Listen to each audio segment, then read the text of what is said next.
앉으시겠습니다. 오늘은 갈라디아서 5장 1절에서 6절 말씀을 통해서 효력 있는 삶에 대해서 제목을 가지고 같이 말씀을 살펴보고자 합니다. 이제 갈라디아서 5장으로 접어들게 되었습니다. 갈라디아 지역 교회들에게 보내는 하나님의 편지입니다. 특별히 이제 쭉 어떤 서론에 대한 부분들, 그 외에 이 배경과 그 다음에 여러 가지 그 율법에 대한 부분들, 행위에 대한 부분들에 대한 것들을 쭉 건드리면서 이제 5장에서 다시 한번 큰 주제를 설명하게 됩니다. 그것이 바로 자유 그리고 성장입니다. 성령의 열매로 이제 대표될 수 있습니다.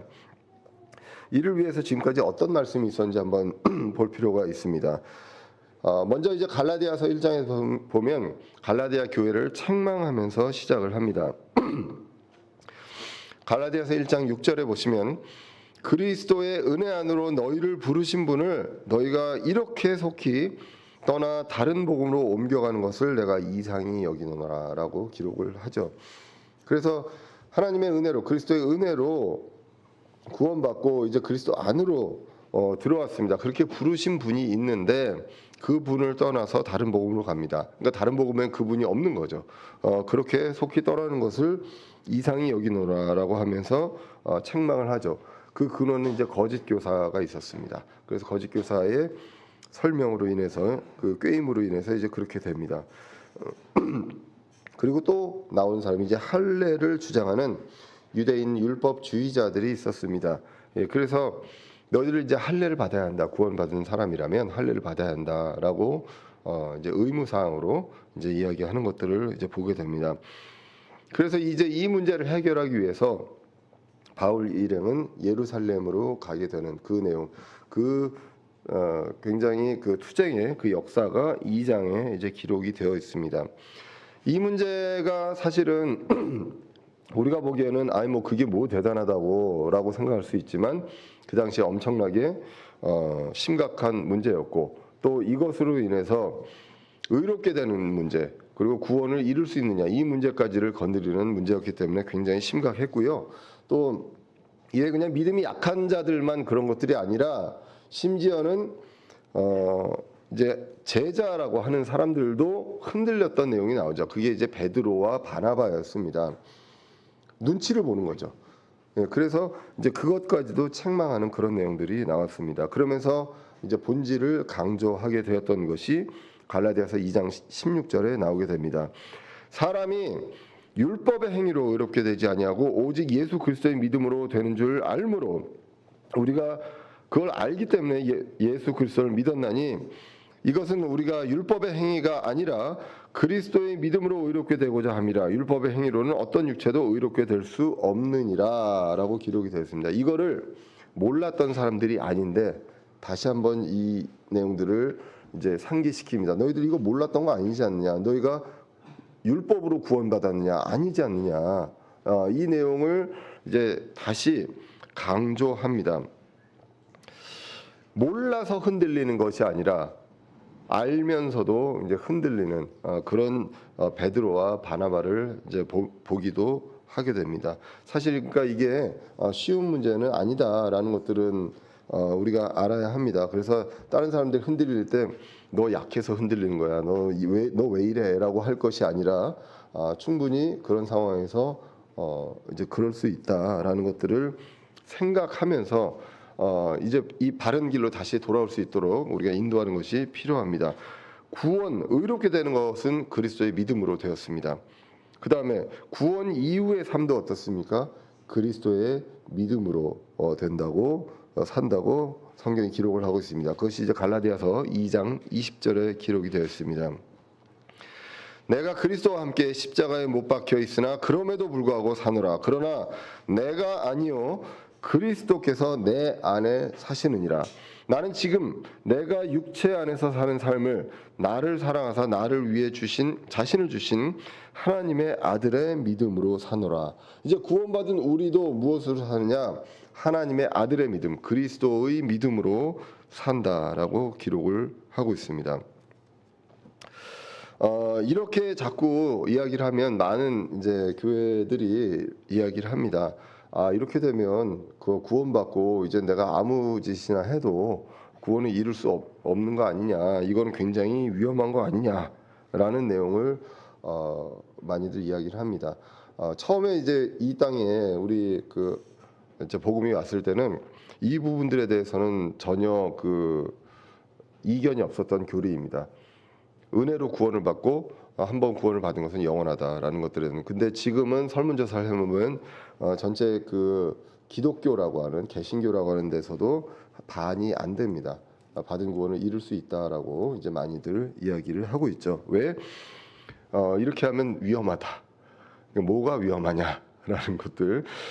그래서 오히려 이제 구원은 영원하다. 그리고 구원을 받고 이룰 수 없다라는 내용을 이야기하면 이거 좀 이상한데라고 생각하는 그러한 시대에 지금 우리가 살고 있습니다. 그러면 그 당시에는 어떠느냐? 결국은 유사합니다. 지금 갈라디아 교회에서도요.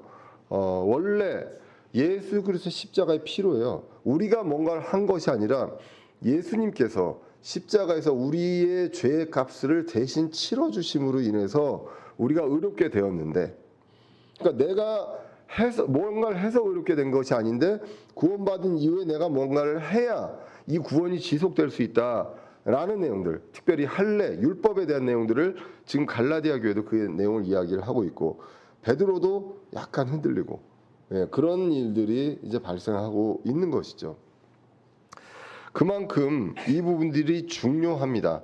구원을 받는 것도 중요하고, 그다음에 구원을 받은 사람이 이제 이룰 수 없다는 것, 이것도 중요합니다.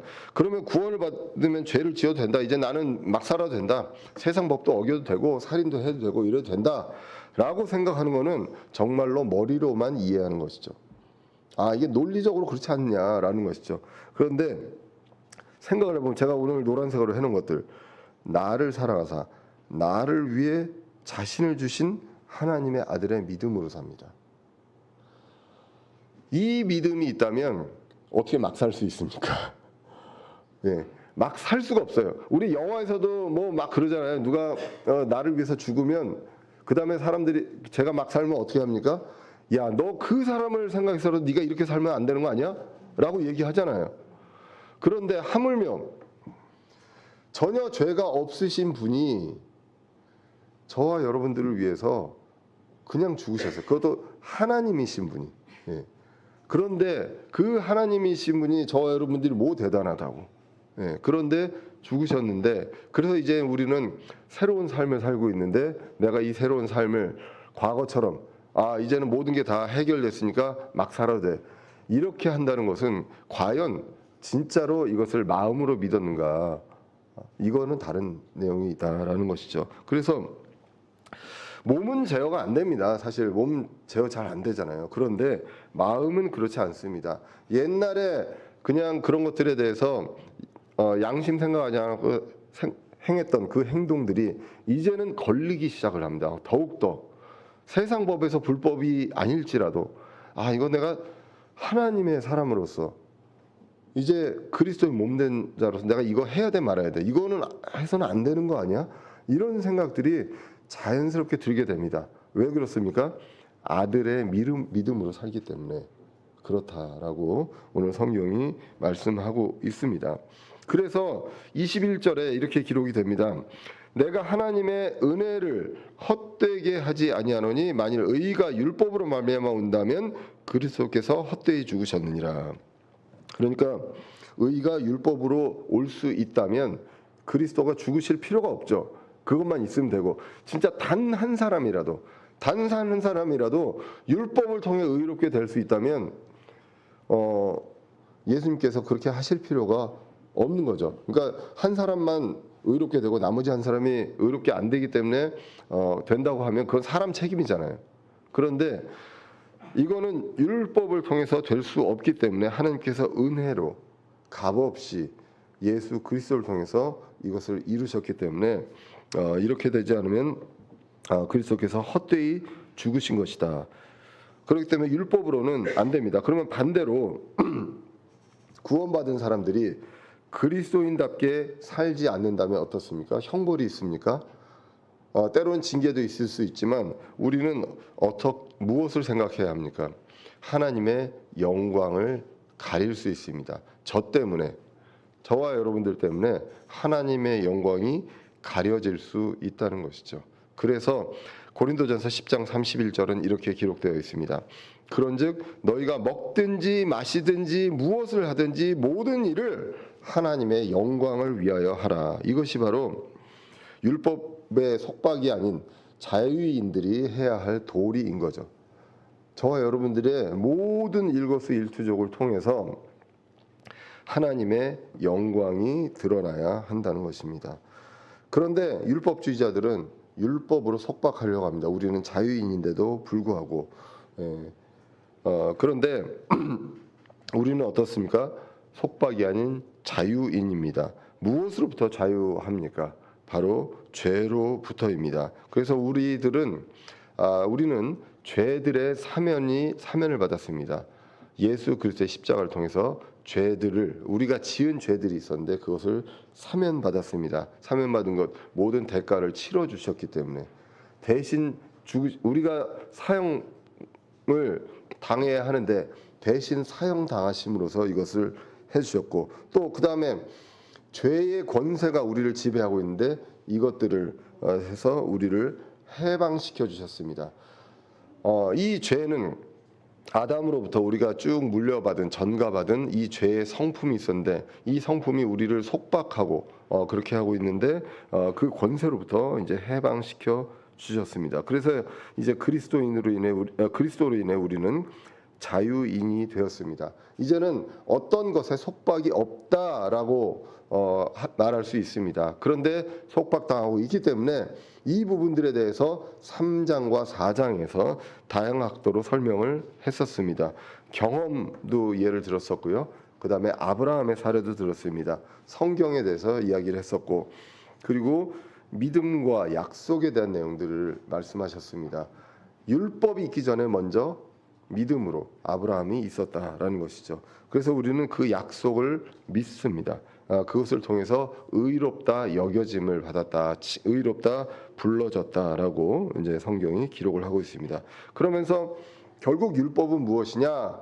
비유로 말씀한다면 훈육 선생 같은 존재다, 목적이 아닌 과정이다라고 나와 있습니다. 그래서 갈라디아서 3장 24절에 보시면 그런즉 율법은 우리를 그리스도께 인도하는 훈육 선생이었으니 이것은 우리가 믿음으로 의롭게 되게 하려 함이라. 그러니까 율법이 최종적으로 뭔가를 해결하는 것이 아니라 그냥 인도하는, 최종 목적지로 인도하는 훈육 선생이었습니다. 그리고 3장 4장에서 이제 감독교사, 가정교사, 감독자라고도 비유를 하고 이 율법을 세상의 초등 원리다라고도 이제 이야기를 합니다. 그리고 지난번에도 봤지만 지난 시간에 봤듯이 이제 율법을 노예의 여자, 그러니까 속박을 당하는 그 신분 자체가 노예인 그 여자이고 그 여자를 통해서 태어난 자식 이스마엘에 이제 비유하게 됩니다. 그래서 이 유대인으로 대표되는 그 율법주의자들은 결국은 그런 계통이 있기 때문에 상속을 받을 수 없는 자식이다라는 내용이 이제 지난 주에 이제 나왔었습니다. 그래서 우리가 세상에는 유대인이 있고 이방인이 있고 교회가 있습니다. 그러면 이방인들은 두 군데를 볼 수 있습니다.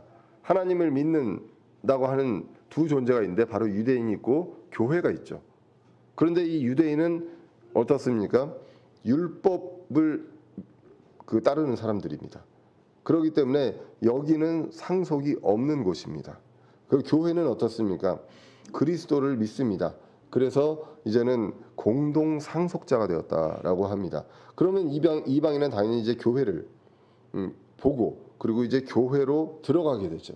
그런데 이 상황에서 유대인을 바라보고 있는 그런 상황, 이것이 이제 갈라디아 이제 교회다라는 것입니다. 지금 그래서 그 내용을 계속 이제 말씀하고 있습니다. 그래서 중요한 것이 있다면 율법의 속박 안으로 들어가지 말라라는 것입니다. 그러니까 율법을 지배를 받지 말고 이제는 스스로 능동적으로 이제 이런 크리스찬의 삶을 살아가야 합니다. 자유인으로서 그리스도인답게 살면 됩니다. 속박에 불안해하지 않고요. 그리고 그리스도의 믿음으로 당당하게 이제 그리스도인답게 하나님의 자녀답게 내 모든 것들을 스스로 바라보고 통제하면서 이제 가게 되는 것입니다. 이거를 하면 이런 벌을 받아, 저거 하면 저런 벌을 받아. 그러기 때문에 안 하는 것이 아니라 이제는 그리스도의 자녀이기 때문에 그리스도인답게 살기 위해서 우리가 그런 것들을 합니다. 더 상위 법으로 더 엄격한 법을 우리가 바라보며 하나님을 바라보며 살게 됩니다. 그래서 이제 오늘 본문이 이렇게 기록되어 있습니다. 갈라디아서 5장 1절에 보시면 그리스도께서 자유로 우리를 자유롭게 하셨으니 그러므로 그 자유 안에서 굳게 서고 다시 속박의 멍에를 매지 말라라고 기록을 하고 있습니다. 먼저 두 가지가 나오죠. 자유 안에 굳게 서야 합니다. 우리를 자유롭게 하셨습니다. 내가 자유를 찾은 게 아닙니다. 내가 투쟁으로 자유를 찾은 게 아니라 그리스도께서 자유롭게 해주셨기 때문에 그 자유 안에 흔들리지 않고 굳게 서야 하고, 두 번째가 속박의 멍에를 매지 말라라고 이제 나오게 됩니다. 율법의 속박은 멍에입니다. 예, 그래서 이 멍에는 그 무거운 것이고 나를 억누르는 것이고 내 삶을 피폐하게 합니다. 시편에 보면 내가 완전 여름에 마른 진액처럼 되었다라고 할 정도로 이제 되게 되죠. 예, 그래서 사도 바울은 사도행전에서도 보면 이 예루살렘 교회에서 지금 할례를 이방인들에게 해야 되냐 마냐 이 논쟁을 하고 있는 그 상황에서 이렇게 이야기를 합니다. 사도 바울이 이야기를 하죠. 그런데 이제 너희가 어찌하여 하나님을 시험하여 우리 조상들이나 우리나 능히 매지 못했던 멍에를 제자들의 목에 두려 하느냐. 오직 우리는 그들과 마찬가지로 주 예수 그리스도의 은혜로 구원받은 줄을 믿노라 하니라 라고 기록이 되어 있죠. 그래서 율법의 그 속박의 멍에, 이것은 매지 말아야 하는 것입니다. 만약에 매었다면 이제는 자유인이 되었으면 그것을 내려놓아야 한다는 것이죠. 예수님은 무엇라 말씀하십니까? 마태복음 11장 28절에 이렇게 기록되어 있습니다. 수고하고 무거운 짐진 모든 자들입니다. 너희는 내게로 오라. 내가 너희에게 안식을 주리라 라고 기록을 하면서 29절에 나는 마음이 온유하고 겸손하니 너희 위에 내 멍에를 메고 내게 배우라. 그리하면 너희가 너희 혼을 위한 안식을 찾으리니 내 멍에는 쉽고 내 짐은 가벼우니라 하시니라 라고 기록이 되어 있습니다. 여러분들 어떤 멍에를 지고 있습니까? 가볍습니까? 아니면 무겁습니까? 예, 지금 우리를 누르고 있는 그 무거운 멍에가 있다면 그것은 아마 율법일 것입니다. 그러면 멍에가 없냐? 그렇지는 않고 예수님 그리스도의 멍에를 메고 있습니다. 근데 이 멍에는 쉽고 그리고 짐은 가볍다라고 이제 기록이 되어 있습니다. 무언가 일을 할 때 무거우면 힘들죠. 예, 그런데 뭔가 짐이 있다 할지라도 가볍고 하면 이제 즐겁게 우리가 일을 할 수가 있습니다. 이 멍에를 생각하면서 저희 말씀을 주면서 멍에 생각하면서 좀 여러 가지 이제 생각들을 했습니다. 나의 멍에는 어떤가? 그리고 이제 그 주위에서 나를 보는 내 멍에는 어떤가? 혹시 제 멍에가 너무 무겁다고 생각하시나요? 예, 그렇지 않습니다. 제가 이 멍에를 생각하면서 이제 뭘 생각했냐면, 좀 이제 삶을 이제 쭉 돌아봤는데, 그냥 평범하거나 보통 일반적으로 사람들이 생각했을 때는 이해가 안 되는 삶이겠구나라는 생각은 듭니다. 아마 이해는 안 되실 것 같아요. 예, 뭐 지금 이제 미국에서부터도 집 앞에 있는 교회를 놔두고 1시간 반 이상 이제 운전해서 가는 교회를 가고, 예, 그리고 한국에 와서도 처음에 이제 우리가 2014년도에 교회를 이제 시작을 했을 때는 제가 다녔던 이제 거리가 그 여수, 강릉, 대전 이렇게 되었으니까 이게 설명하기가 너무 힘들어요. 내 예전에도 한번 말씀드렸지만 이거 한번 설명하려면 다른 사람들한테 저 사람이 이해를 할까? 특히나 이제 불신자 같은 경우 이해를 할까 싶을 정도로 제가 왜 저러지 싶을 정도로 그렇다고 먹고 살기 위해서 하나 그건 아니잖아요. 예, 그런데 그걸 왜 할까? 그리고 그다음에 이제 강릉에서도 한 1년 다녔죠. 한 편도로 한 3시간 되는 거리를 다녔습니다. 주위에서 이해를 못 해요. 많이들 그냥 부드럽게 이야기를 합니다. 그냥 그 앞에 이제 도시에도 교회 많으니까 거기 다니고 하면 되지. 뭘 그렇게 하냐. 뭐 이제 그런 얘기들도 많이 합니다. 뭐 지금도 그런 얘기들을 하죠. 그러면서 이제 학교에서도 이제 여러 일들을 하니까 많이들 이런 부분들에 대해서 이해를 못 합니다. 이해를 못 하면서 제가 이제 두려운 거는 제가 이제 힘들어한다고 생각할까 이제 그런 부분들은 좀 약간 걱정이 됩니다. 근데 뭐 육체적으로 안 힘든 건 아니니까 그거는 안 힘들다고 하면 더 이상한 사람으로 약간 정신 나간 사람 보지 않을까라는 생각은 듭니다. 이 정도 하는데 안 힘들면 그건 좀 정상이 아니지 않을까라는 생각은 합니다. 그런데 그러면 이게 과연 제 의지로 될 수 있었을까라고 봤을 때 아닐 것 같아요. 만약에 이게 죽도록 싫다면 차라리 죽지 제가 이거 하겠습니까? 예, 그런데 그렇지는 않아요. 예, 그러면 이게 무엇이 저를 이렇게 하게끔 했을까? 그렇다고 제가 무슨 능력이 그렇게 출중하냐? 라고 하면 그렇지도 않습니다. 아는데 이렇게 하는 것들 제가 아니라 저를 이끄시는 분이 있기 때문에 이 가벼운 멍에로 저를 끌어가시는 분이 있기 때문에 그렇지 제가 생각해도 제가 이해가 안 될 때가 있어요. 이거 그냥 왜 하지? 라고 내가 봐도 이해가 안 될 것 같은데 그런 생각을 할 때가 있습니다. 저와 여러분들이 어떤 멍에를 메고 있는가라는 것. 세상 사람들이 보면 아마 크고 작은 건 있지만 이해가 안 될 수 있습니다. 그런데 그런 것들을 우리는 하고 있습니다. 그것들이 저와 여러분들이 덕이 많고 인격이 아주 출중하고 지식이 출중해서 그러냐? 그게 아니라 이 멍에를 가지고 이끄시는 분이 있기 때문에 그렇지 않느냐. 이게 아무리 할 수 있는 일이라 할지라도 싫으면 못 하잖아요. 죽도록 싫은데 어떻게 하겠습니까? 그런데 그것을 하고 이 자리에 있는 저와 여러분들이 있습니다. 그렇기 때문에 이 부분들에 대해서 이제 멍에는 이제 생각을 해볼 필요가 있다라는 것입니다. 예, 그렇게 해서 이제 자유롭게 하고 자유 안에 굳게 서야 합니다. 굳게 서는데 내 의지가 아니라 그리스도를 통해서 우리가 이제 굳게 설 수 있고 속박의 멍에 지금 세상 사람들이 짊어지고 있는 멍에 가벼워 보이지만 이건 굉장히 무거운 멍에고 속박의 멍에인데 그거 쳐다보지 말라라고 말씀하시는 거죠. 그러면서 이제 2절로 가서 보시면 보라 나 바울이 너희에게 말하노니 너희가 만일 할례를 받으면 그리스도께서 너희에게 아무 유익도 주지 못하시리라라고 기록합니다.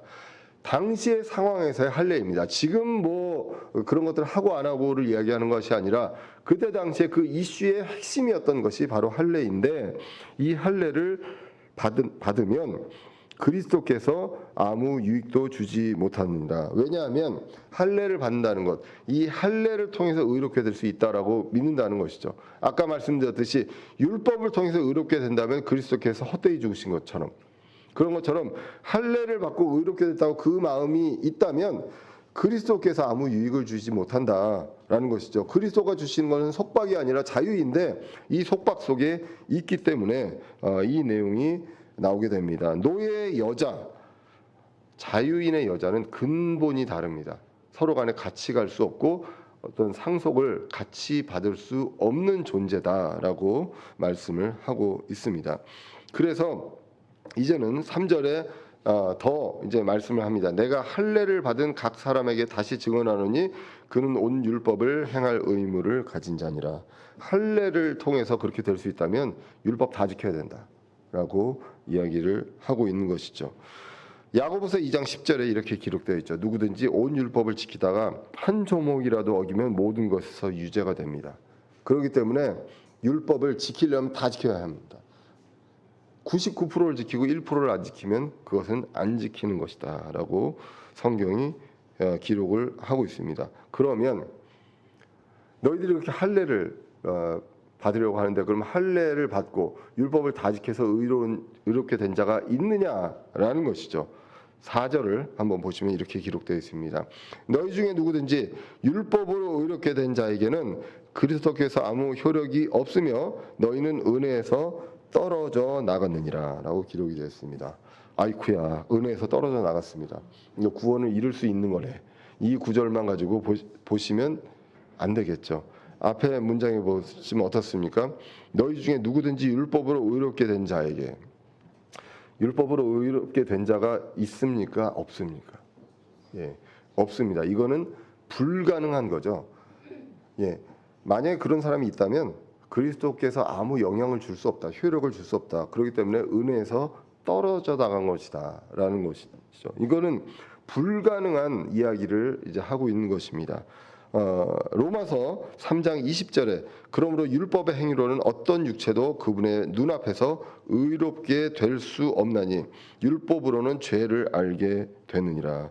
문제를 알게 되는 것이지 문제 해결책을 알 수 없는 그런 것이 율법입니다. 그렇기 때문에 율법으로 의롭게 되는 것 불가능하고 지금 이 인류 역사상 단 한 사람도 없다라고 이제 성경이 말씀하고 있습니다. 그러면 이제 우리는 어떻습니까? 우리는 어떤 존재인가? 이제 여태까지는 너희를 이야기하다가요. 이제는 우리를 이야기합니다. 성경을 볼 때 너희 다른 사람들을 바라보는 그럴 때가 있습니다. 그걸로 논쟁할 때 우리는 뭘로 바꿔야 되느냐? 우리, 저와 여러분으로 바꿔야 합니다. 이순신 장군 세종대왕에서요. 이제는 어디로 가야 됩니까? 우리로 와야 됩니다. 우리로 이제 와야 합니다. 그래서 5장 5절에 보시면 우리가 성령을 통해 믿음으로 의의 소망을 기다리나니라고 기록이 되어 있습니다. 우리는 의의 소망을 기다립니다. 이것은 약속으로 그 믿음을 갖고 이제 소망을 기다리는 그러한 우리 존재가 바로 우리다. 우리가 성령을 통해서 믿음으로 기다립니다. 무엇을 기다립니까? 의의 소망을 기다립니다. 저와 여러분들 지금 의인으로 불러주셨습니다. 이것은 약속이죠. 지금의 약속뿐만 아니라 앞으로의 약속입니다. 우리의 몸이 이제 영화롭게 됩니다. 예수님 다시 오실 때 이제 영화로운 몸으로 다시 바뀌는 그러한 것들을 약속으로 받았습니다. 그래서 그때 이제 완전하게 될 때 약속으로 이제 받았습니다. 그것이 의의 소망입니다. 아브라함의 예를 보면 믿음으로 이제 의롭게 되었습니다. 그런데 그때 무엇을 받고 의롭게 된 것이 아니라 아브라함이 무슨 행동을 한 것이 아니라 하나님의 약속을 믿었거든요. 앞으로 어떻게 하겠다, 내가 너를 통해서 어떻게 하겠다라는 그 약속을 믿고 그것으로 의롭게 되었습니다. 그것이 바로 소망입니다. 그래서 로마서 8장에서는 우리가 무엇으로 구원을 받았느냐라고 말씀하냐면 소망으로 구원을 받았습니다. 우리가 믿어서 구원받았고요. 그리고 그 믿는 것을 무엇을 믿었습니까? 소망을 믿었습니다. 그래서 소망으로 구원을 받았기 때문입니다. 그러나 보이는 소망은 소망이 아니니 어찌하여 사람이 보는 것을 바라리요라고 기록을 합니다. 그래서 이 믿음에 대해서 이야기하는 히브리서 11장에 보면 이 소망이 나와 있는 것을 보게 됩니다. 히브리서 11장 13절에 보시면 이렇게 기록되어 있습니다. 이들은 다 믿음 안에서 죽었으며 약속하신 것들을 받지 못하였을 때 멀리서 그것들을 바라보고 확신하며 끌어안았고 또 땅에서는 자기들이 나그네요 순례자라고 고백하였으니 약속한 것을 받지 못했습니다. 근데 앞으로 받을 것이다라는 그 믿음으로 죽었다는 믿음 안에서 죽었습니다. 의의 소망을 갖게 되며 그것을 기다리게 됩니다. 디도서에서는 이것을 이렇게 말씀합니다. 디도서 2장 11절에서 보시면 구원을 가져다 주시는 하나님의 은혜가 모든 사람에게 나타나 우리를 가르치시되 경건치 아니한 것과 세상에 속한 정욕들을 우리가 거부하고 이 현 세상에서 맑은 정신을 가지고 의롭게 하나님의 뜻대로 살며, 이것은 율법을 통해서 하는 게 아니잖아요. 우리는 이렇게 삽니다. 하나님의 자녀로 이렇게 살고자 합니다. 그렇게 하면서 13절에 저 복된 소망과 위대하신 하나님 곧 우리의 구원자 예수 그리스도의 영광스러운 나타나심을 기다리게 하셨느니라. 이 복된 소망, 오늘 본문에서 말하는 그 소망입니다. 그 소망을 의의 소망이라고 말씀하며 이것을 복된 소망이라고 이야기를 하고 있고요. 이것이 바로 위대하신 하나님 곧 우리의 구원자 예수 그리스도의 영광스러운 나타나심을 기다립니다. 그때가 되면 우리의 몸이 영화롭게 이제 변하게 되죠. 그래서 이제 완전한 이제 의인으로 이제 살아가게 됩니다. 영원히 우리는 그 소망이 있기에 이제 디도서 2장 10절 11절처럼 맑은 정신으로 이제 우리가 이제 살아가게 됩니다. 하나님의 뜻대로 살아가게 됩니다. 율법의 속박이 아니라 자유인으로서 우리를 위해서 자신을 주신 그분의 뜻을 생각하면서 이제 살아가게 됩니다. 율법주의자들은 수동적인 삶일 수밖에 없습니다. 이것을 하면 안 돼, 저것을 하면 안 돼. 그렇지만 우리는 능동적으로 하나님의 뜻을 생각하면서 살아가게 됩니다. 이분의 뜻이 무엇인가? 이분이 원하시는 것이 무엇일까? 이 부분들을 생각하면서 살아갑니다. 율법주의자들은요, 사람을 보며 자신의 행위를 생각을 하게 됩니다. 다른 사람들한테 보여지는 그런 행위들, 그렇게 되기 때문에 바리새인 위선자들이 나오게 됩니다. 우리는 어떻습니까? 사람 앞에서 무슨 행위를 하는 것들로 인해서 정죄받는 것이 아니라 하나님 앞에서 합니다. 사람들이 보지 않더라도 하나님이 지금 보시는데 내가 이것을 할 수 있는가? 이런 부분들을 생각하며 우리가 살아가게 됩니다. 그래서 이제 오늘 본문 6절이 이렇게 말씀합니다. 예수 그리스도 안에서는 할례나 무할례나 아무 효력이 없으되 오직 사랑으로 일하는 믿음뿐이니라 라고 기록합니다. 예수 그리스도 안에서는요, 할례를 받거나 무할례를 받거나 아무 그것이 영향을 줄 수 없다. 의롭게 되는 거 영향 줄 수 없고요. 구원에 대해서 영향을 줄 수 없다라고 기록합니다. 무엇만 있습니까? 사랑으로 일하는 믿음만 있다라고 기록을 하고 있습니다. 할례와 무할례가 효력이 없고 우리는 사랑으로 일하는 믿음만 있는데 이것이 왜 그렇습니까? 우리가 어떤 존재냐? 갈라디아서 6장 15절입니다. 그리스도 예수님 안에서는 할례나 무할례가 아무 효력이 없고 새로운 창조물만 있느니라. 저 여러분들이 새로운 창조물이 되었기 때문에 이제 그 안에서 효력 있게 행사하는 것은 믿음입니다. 그런데 이 믿음을 통해서 무엇이 일합니까? 사랑이 됩니다. 그래서 이 사랑으로 일하는 믿음입니다. 이 믿음, 그리스도의 믿음을 우리가 이야기를 많이 했습니다. 그리스도의 믿음을 보면 어떻습니까? 예수님께서 이 땅에 오셔서요, 우리를 어떻게 보셨을까요? 우리를 불쌍히 여기셨죠. 긍휼히 보셨습니다. 그래서 아주 잘 따르고 아주 똑똑하고 의로운 사람들을 그래 너 괜찮으니까 나를 따르라 이렇게 한 게 아니잖아요.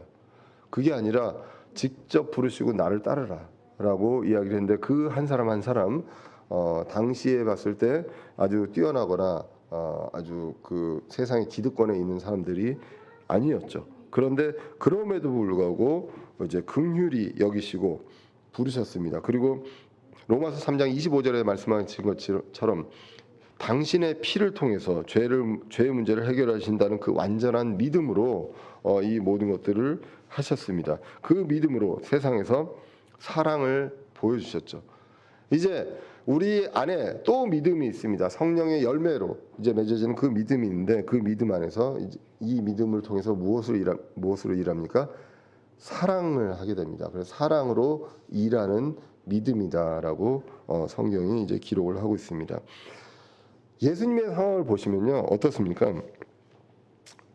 아까도 말씀드렸지만 그 사랑이 어떤 사랑이냐라고 하면 그 바리새인들이나 서기관들이나 그 제사장들이나 이런 사람들에 대해서 이제 사랑을 베푸는 것이 아니라 남들이 보지 않는 사람들에게 접근을 하셨습니다.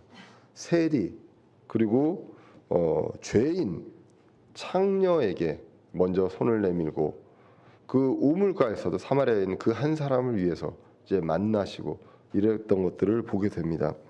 우리가 구원을 받아야 할 사람들에게 그 죄인들에게 우리가 그 더 이제 생각하고 사랑으로 일하는 믿음이 있어야 하고요. 그리고 우리 교회 내에서도 만약 구체적으로 보신다면 남들이 신경 쓰지 않는 사람들이 있다고 하면 우리가 더 그 사람들을 신경 쓰는 그러한 것들이 사랑으로 일하는 믿음이 아니냐라는 것이죠. 뭐 모든 사람들이 저도 그렇습니다. 사람이 그냥 대화하고 대화하기 편한 사람들하고만 만나고 싶잖아요. 예. 불편한 사람들 있으면 자리 가고 싶지 않습니다. 뭐 저라고 다르지 않습니다. 예. 그런데 그래도 우리가 해야 하는 것은 불편한 사람이 있을지라도 그리고 다른 사람들한테서 시선이 집중되지 않고 소외되는 사람들이 있다고 하면 우리는 사랑으로 일하는 믿음으로 그 사람들을 신경 써야 하고 우리 교회 내에서도 그 지체들 중에 그런 사람들이 있다면 그 사람들하고 조금 더 대화하고 그리고 챙겨주고 신경 쓰고 연락하는 그러한 어떤 공동체가 되어야 하지 않느냐. 이것이 오늘 이제 사랑으로 일하는 믿음을 통해서 우리가 바라볼 수가 있습니다. 로마서 13장 8절에서도 기록이 되어 있습니다. 서로 사랑하는 것 외에는 누구에게든지 어떤 것도 빚지지 말라. 다른 사람을 사랑하는 자는 율법을 성취하였느니라라고 기록합니다. 사랑하는 자는 율법을 성취하였다. 왜? 우리가 율법과 반대가 되는 믿음이 있는데 이 믿음은 무엇을 일합니까? 사랑으로 일한다고 했습니다. 그렇기 때문에 이것을 통해서 율법을 성취하였다라고 기록되어 있습니다. 예수님은 어떻게 말씀하셨습니까? 요한복음 13장 34절입니다. 내가 새 명령을 너에게 주노니 너희는 서로 사랑하라. 내가 너희를 사랑한 것 같이 너희도 서로 사랑하라.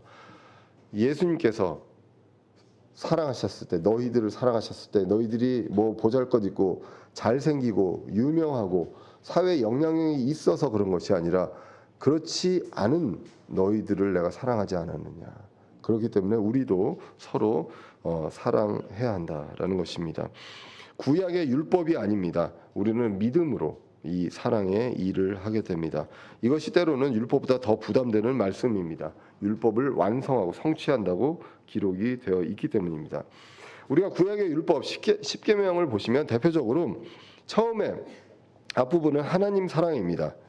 그리고 그 다음에 나오는 내용이 바로 어떤 것들이냐면 부모를 공경하고요. 살인하지 말고 간음하지 말고 도둑질하지 말고 이웃을 대적해서 거짓 증언하지 말고 이웃의 것을 탐하지 말라라고 되어 있습니다. 결국 이것이 다 누구와의 관계입니까? 사람과의 관계입니다. 수동적으로 하지 말라는 명령이 바로 율법이라면 새로운 창조물로서 새로운 명령은 무엇입니까? 사랑입니다. 이 사람을 사랑하면 이런 것들은 당연히 할 수가 없잖아요. 거기에 그 이상으로 무엇을 하느냐? 베풀고 그리고 복음을 전하고 그리고 전도하고 그리고 성장할 수 있게끔 세워주고 이러한 것들은 지금 이런 것들을 하지 말라는 것보다 훨씬 더 높은 차원의 더 어려운 일들을 하게 되는 것입니다. 그것이 바로 사랑으로 일하는 믿음입니다. 그 믿음이 우리에게 효력이 있어야 하는 것이죠. 율법이 영향을 미치지 않고 그리스도의 믿음이 영향을 미치는 그러한 삶이 바로 성도의 능동적인 삶입니다. 율법의 수동적인 삶이 아닙니다. 그래서 속박과 자유를 잘 알아야 하겠습니다. 그리고 우리는 변하지 않는 신분을 받은 자유인입니다. 이제 노예가 아니라 자유인입니다. 그렇기 때문에 이 자유인 안에 효력이 있는 그러한 것이 무엇인지를 우리가 압니다. 그리스도가 우리 안에서 효력 있게 일을 하게 되고요. 우리는 사랑으로 일하는 그 믿음이 있기 때문입니다. 그래서 능동적으로 사랑으로 일하는 믿음으로 살아가는, 그리고 믿음이 효력 있는 삶이 되는 저 여러분들 되시기를 기원합니다. 주님 다시 오시는 날까지 우리는 사랑으로 일하는 믿음으로, 그리스도의 믿음으로 살아가기를 기원합니다. 기도하겠습니다. 살아계신 하나님 아버지, 오늘도 부족한 사람의 입술로 하나님의 말씀을 나누게 해주심을 감사합니다.